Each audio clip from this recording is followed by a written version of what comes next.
PMGSY gi MAKHA lengakna PAIKHATPA LAMBI THONG SHEMBAGI THABAK THOURAM SING MATAM CHANA LOISHINBA NGAMDABAGI MARAM AMADI PROJECT SING ASIGI Houjik Oiriba Phivam Khangabok ASIGI Mla Surjakumar Okram Hangkhre Taranithoi Suba Manipur Legislative Assembly gi ngasi nini chanba numit ki ahanba session da Khangabok ASIGI Mla Surjakumar Okram da hanglakpa wahang adugi pakhum piraduna RD and PR Minister Yumnam Khem Chana hai PMGSY gi manung chana kumjali singani taramapan kunda LAMBI Hangkhre manga thong ama punna sanction work manga loishinki kumjali singani ga kun mathoi dana thong humphugani pan PMGSY gi makha da sakhi kumjali singani ga kun ga mathoi kuni thoi amadi kumjali sing ani ga kun gani thoi kulhumdoi gi oinadi PMGSY gi makha da work sanction tawrak palekide aduga kumjali singani ga kun ga humdoi kun ga mari gi oina PMGSY gi makha da LAMBI Hangkhre ga taruk sembagi thabak paikhatki PMGSY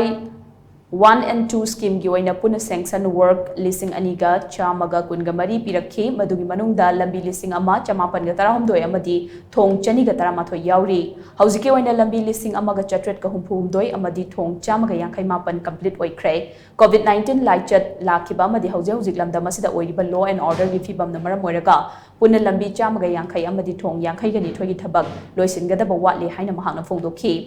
Supplementary question ki pakhum piraduna mahangna makhatan hai PMGSY 3 gi oina su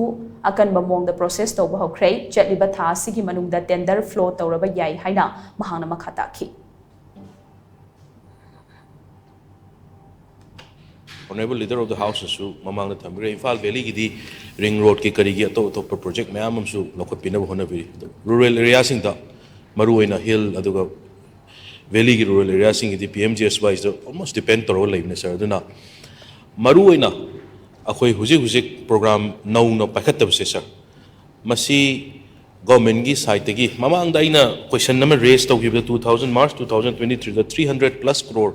government gi side gi thadorok ka do lai haiduna thambira madu aina sum hangjaba almost loi thadokren hai masi government gi pesa akhoi gi thadorok ka do financial kaino amount pending leibagi da dona tragana MATAM CHANA government gi state matching share thado hodabagi akhoi MATAM CHANA UC kari tawhodabagi leibra hojik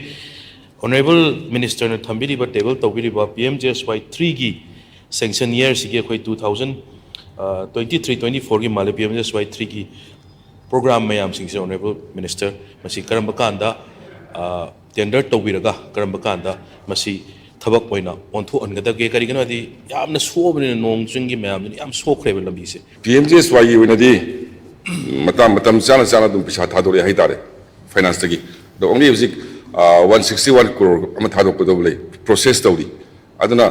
sujali ba thabak siga lei ba pisa siga dum progressive ide financial problem di kaina like tabrai nai sun feel tawse but say honorable member na bigi ba